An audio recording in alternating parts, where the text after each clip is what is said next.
Hello, எல்லாருக்கும் நமஸ்காரம். இன்னைக்கு 6வது பாட்டு, பல்லாண்டுல 6வது பாட்டு.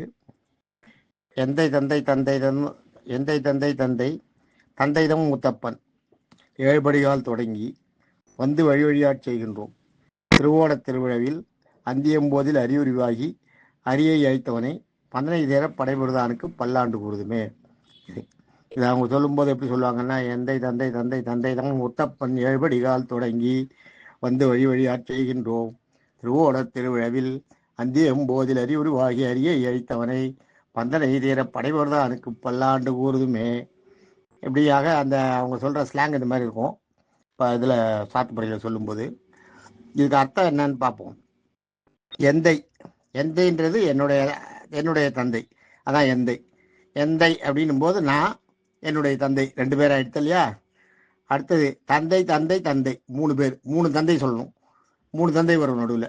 3 தந்தையை சேர்த்திங்கன்னா அது ஒரு 3 சேர்த்திங்கன்னா எத்தனை ஆச்சு? 3. நம்மளுது நான் எந்தைன்றதுல ஒரு 2, தந்தை தந்தை தந்தைன்றதுல ஒரு 3, 5. மூத்தப்பன், மூத்தப்பன்னா தாத்தா, அப்பாவுக்கு அப்பா, அப்போ அது ஒரு 2 ஆயிடுது, 7 ஆயிட்டா. அதுதான் இங்கே சொல்ற. எந்தை தந்தை தந்தை தந்தை மூத்தப்பன் 7 படிகால் தொடங்கி. 7 படிகால்ன்றது வந்து தலைமுறைன்னு அர்த்தம் இந்த இடத்துல. எந்தை தந்தை தந்தை தந்தை மூத்தப்பன் 7 படிகால் தொடங்கி. 7 படிகால்ன்றது 7 தலைமுறைன்னு அர்த்தம். 7 படிகால் தொடங்கி வந்து வழி வழியாட் செய்கின்றோம். அது அந்த இதில் தொடங்கி வந்து வழி வழியாக உனக்கு சேவை பண்ணிட்டு இருக்கோம். வந்து வழி வழி ஆட்செய்கின்றோம். ஆட்செய்கின்றோன்றது வந்து நம்ம பெருமாளுக்கு செய்கிற தொண்டுக்கு பேர் ஆட்செய்கிறது. ஆட்கொள்றதுன்றது பெருமாள் நம்மளை ஐக்கியம் பண்ணிக்கிறது, நம்மளை அழைச்சிக்கிறது, தன்னோட நம்மளை சேர்த்துக்கிறது. ஆட்கொள்றதுக்கும் ஆட்செய்கிறதுக்கும் வித்தியாசம் இருக்குது. ஆட்கொள்ளுதல்னா பெருமாள் நம்மளை வந்து தன்னோட சேர்த்துக்கிறது, ஆட்கொள்றது. ஆட்செய்தான்றது, ஆட்செய்யறதுன்றது வந்து அவருக்கு நம்ம செய்கிற பணிவிடைகள். அதுதான் இங்கே சொல்றாரு.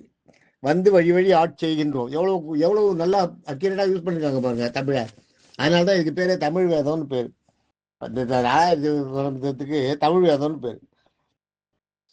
அதுதான் இங்க என்ன சொல்ற, வந்து வழி வழியாட் செய்கின்றோம். திருவோண திருவிழவில், திருவிழவுன்னா நட்சத்திரம், விழவுன்னா அந்த பிறந்த நட்சத்திரம், விழவுன்றதுக்கு பேர் நட்சத்திரம். திருவோண திருவிழவில் அந்தியம்போதில் சாயந்தர நேரத்துல அரி உருவாகி. அரின்றது வந்து இந்த இடத்துல நரசிம்மர். அரின்னா சிங்கம் இல்லையா, சிங்கத்துக்கு அரின்னு ஒரு பேர் உண்டு. அதான் அரி உருவாகி சிங்கத்தோட உருவம் எடுத்துட்டு. நரசிம்மம்ன்றதுக்கு பேரு உங்களுக்கு என்னன்னா, நரன்றது வந்து மனிதன், சிம்மன்றது வந்து சிங்கம். நரசிம்மம், நரசிம்மர் அப்படிங்கிறதுக்கு காரணம் என்னன்னா, நரன்றது மனுஷன், சிம்மம் மனுஷ உடலையும் சிம்மத்தோட தலையையும் கொண்டிருக்கிறதுனால தான் நரசிம்மர்னு பேரு. கேட்டால் வெறும் நரன்னு வரணும், சிம்மம்னு வரணும் தனித்தனியா. நரனும் சிம்மமும் ஒன்னா சேர்த்துருக்கு அந்த உருவத்துல, அதனால தான் நரசிம்மன் பேரு. அதுதான் அந்தியம்போதில் அரி உருவாகி, சிம்மமா உருவாகி அரியை அழித்தவனை. இந்த இடத்துல அரின்றது இரண்யனுக்கு அரின்னு ஒரு பேரு. இரண்யனுக்கு ஒரு அரின்னு ஒரு பேர் இருக்கு. அரி அந்த இந்த நரசிம்மத்துல தூண்ல வந்து நரசிம்மம் வந்து நரசிம்மமான ஹரியா உருவாகி இரண்யனான அரியை அழித்தவனை. அதுதான் அரி உருவாகி அந்தியம்போதில் அரி உருவாகி அரியை அழித்தவனை. அந்தியம்போதுன்றது வந்து சாயந்தரம், அதாவது நம்ம சூரியன் மறையிற நேரம் பார்த்தீங்களா. பகலான்னு சொல்லக்கூடாது, ராத்திரியான்னா அதுவும் இந்த ராத்திரின்னு சொல்ல முடியாது, பகல்னு சொல்ல முடியாது, இருட்டி போயிருக்கும். ஆனால் இப்போ ஃபுல்லாக இருட்டில் இல்லையா, அதனால பகல் ராத்திரின்னு சொல்ல முடியாது. அதனால தான் அந்தி நேரம்ன்றது அதுதான், ரெண்டும் சேர்ற நேரம், பகலும் இரவும் சேர்ற நேரம். இரண்யன் வாங்கி வரப்படி அந்த நேரத்தில் தான் அவனை அழிக்கணும். தரையிலே இல்லாத, ஆகாயத்திலே இல்லாத, அதுதான் வாசப்படியில் வச்சு கழிக்கிறது.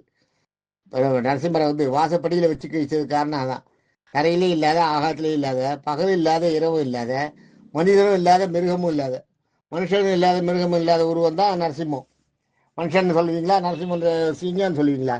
நரசிம்மரை சிங்கம்னு சொன்னீங்கன்னா எங்கள் உடம்பெல்லாம் மனுஷனாக இருக்கேன்னு அப்படின்னு கேட்போம். நம்ம மனுஷன் சொன்னோம்னா தலை சிங்கம் மாதிரி இருக்குன்னு சொல்லுவோம். அதனால சிங்கமும் இல்லை, மனுஷனும் இல்லை.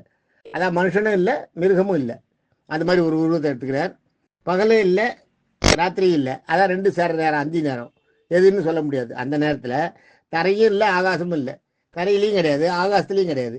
ரெண்டு இல்லாத நடுவில் என்னன்னா வாசப்படியில் உட்காந்துக்கிறான். படியில் உட்காந்துட்டா தரைன்னு சொல்லுவீங்களா, மேலே உட்காந்துருக்கான்னு சொல்லுவீங்களா? ஒரு மரத்து மேலே உட்காந்துருந்தா தரையில் உட்காந்துருக்கான்னு சொல்லுவீங்களா, மேலே உட்காந்துருக்கானுங்களா? ஒரு மரம் தானே அது. மரம் கீழே கிடக்கிற மரத்து மேலே உட்காந்துருக்காரு, அவ்வளோதான். மற்றபடி ஒரு மரத்து மேலே ஏறினாலும் அது தானே. அதுதான் அது. ஒரு மரத்து மேலே தரையிலே இல்லாத ஆகாசத்தில் இல்லாத ஒரு மரத்து மேலே வச்சு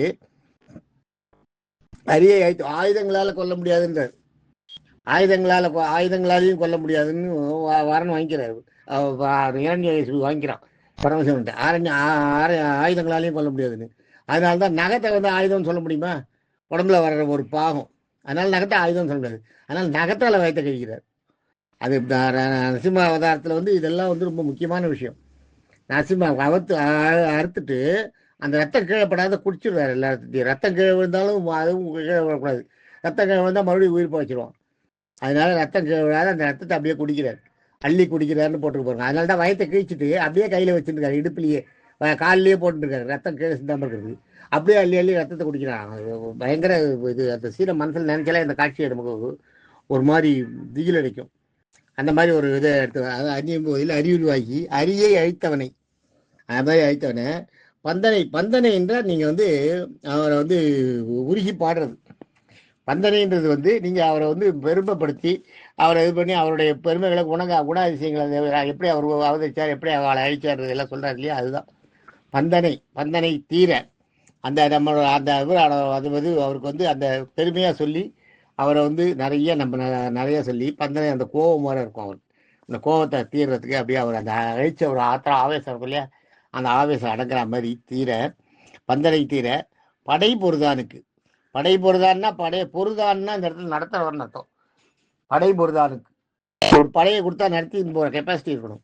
எந்த படையாக இருந்தாலும் அதுக்கு லீட் பண்ணுற கெப்பாசிட்டி இருக்கணும். தேவர்கள் படையாக இருந்தாலும் சரி, இல்லை எந்த மாதிரி படைகளையும் லீட் பண்ணுற கெப்பாசிட்டி அவருக்கு உண்டு. அதுதான் சொல்கிறார் இந்த இடத்துல. பந்தனை தீர படை பொருதானுக்கு பல்லாண்டு கூறுதுமே இல்லையா. பல்லாண்டு பண்டை பந்தனை தீர படை பொருதானுக்கு பல்லாண்டு பல்லாயிரத்தாண்டு என்று பாடுதுமே. அவருக்கு வந்து பல்லாயிரம் ஆண்டு வாழணும் அப்படின்னு. முதல்ல சொல்ற பல்லாண்டு வந்து மனித பல்லாண்டு, அடுத்து சொல்ற பல்லாண்டு வந்து தேவர்களுடைய ஆண்டு. அதை கணக்கு வச்சு அதுல 10,000 ஆண்டு, அவ்வளோ ஆண்டு வாழணுமா அப்படின்னு எல்லாரும் யாரும் போகுங்கோ அவர் பேரை பாடுங்கோன்னு சொல்றாரு. அதுதான் இந்த 6வது பாட்டோடது. நாளைக்கு சந்திப்போம். தேங்க்யூ.